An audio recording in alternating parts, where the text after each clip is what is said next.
How to rebuild self-worth after toxic relationships. Part 3, becoming her, living as the woman who knows her worth.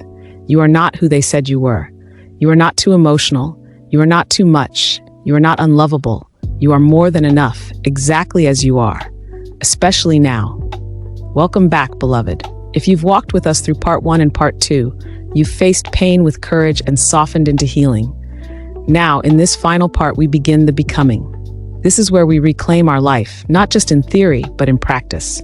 This is about stepping into the world as the woman who remembers her worth.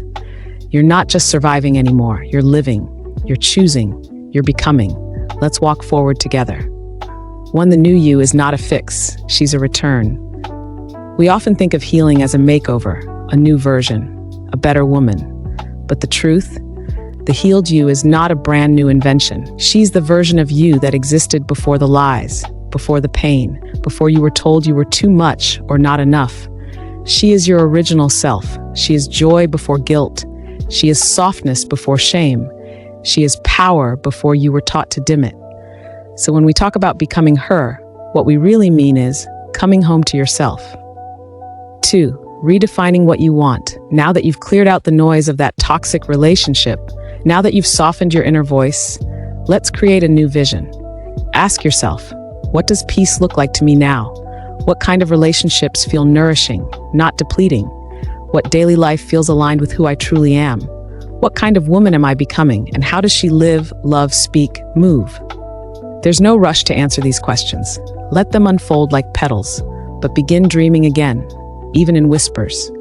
Because a woman who remembers she is worthy also remembers she is allowed to desire. 3. Attracting safe, sacred love. Let's talk about love. You may wonder, will I ever love again? Will I trust again? Here's the truth. When you heal your self-worth, you begin to naturally attract people who respect it. But more importantly, you filter out what you used to tolerate. A woman rooted in her worth will not beg. She will not explain her value. She will not accept breadcrumbs and call it a feast. Instead, she'll say, I know what love is supposed to feel like, and this isn't it. That's the power of healing. You become your own compass. 4. The quiet power of the soft woman. In a world that praises hustle and noise, it can feel radical to be gentle. But make no mistake, there is nothing weak about softness.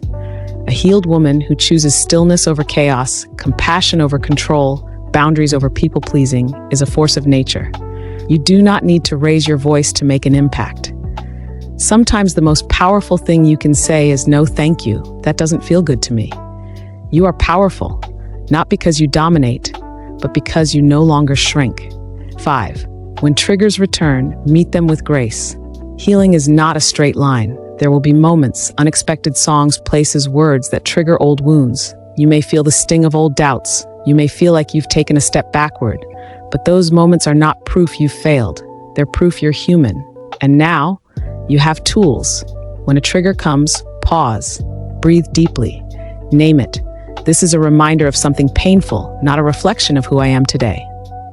Offer yourself comfort. I am safe now. I know how to care for myself.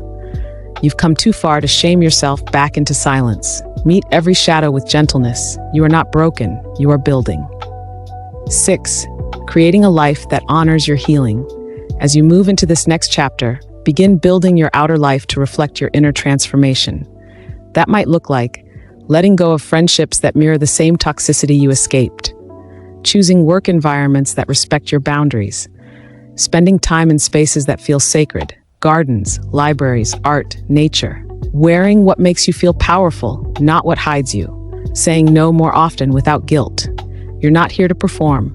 You're here to live in full alignment. Let your daily life reflect your self-worth, even in the smallest ways. 7.